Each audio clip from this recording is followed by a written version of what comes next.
stolen piece of gold. Alright, we're in pursuit of the dark green car. Now, there's something that I find pretty interesting about what you actually just saw. If you look closely, if I rewind the clip, there is actually no players inside those police cars. And right now, I'm going to show you how I made it. Alright, so first thing I needed to do was actually customize the car so it looks like a police car. After that, I just had to pick a sound for the siren. Yeah, we're going to use that one. I mean, I can just loop it. Now what I had to do was code the siren sound so that it actually worked with the already existing siren. Now that I've added the basic features of a police car and used the AI car system from my last video to make it move, I'm just going to set up a sample chase so that we can see how it works. I mean, that's cool, but this is the most anticlimactic chase I've ever seen. Yeah, we're going to need to add more to this. So now what I'm doing is adding some roads, and I'm going to add a 4-lane road and a 2-lane road, which will give the players more area to do their chase in. After the roads, I started working on a roundabout that looked pretty cool in my opinion, and I added a statue of me in the middle of the roundabout.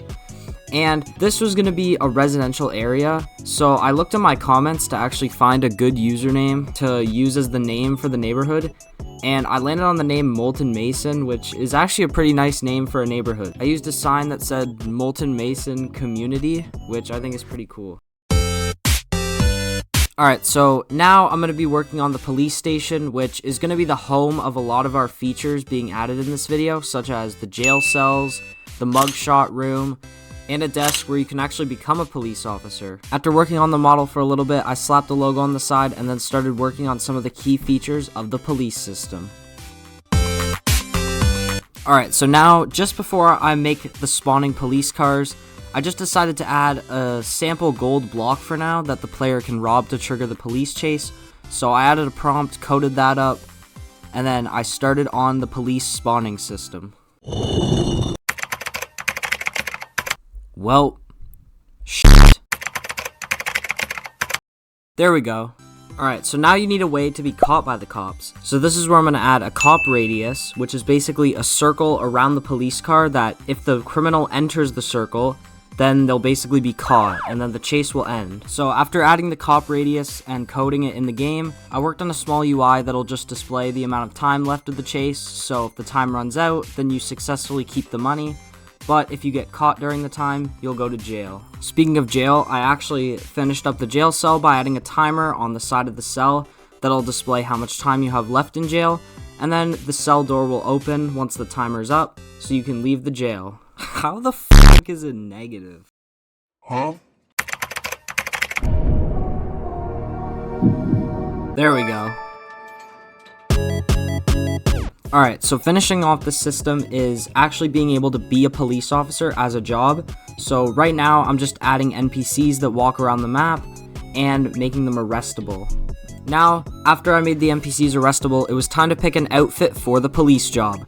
And the first one I picked looked like absolute shit. But I looked for a bit longer and I found one that looked pretty nice. But now, I moved on to the one final part of every single game: animations.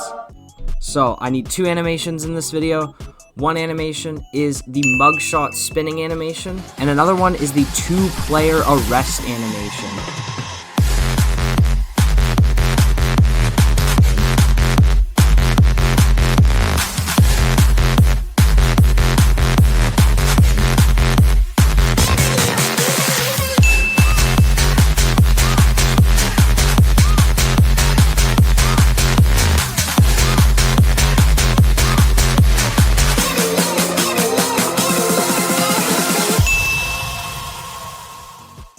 Alright, with all that said, we finally have the finished product with a police chase system, a robbing system, a police job system.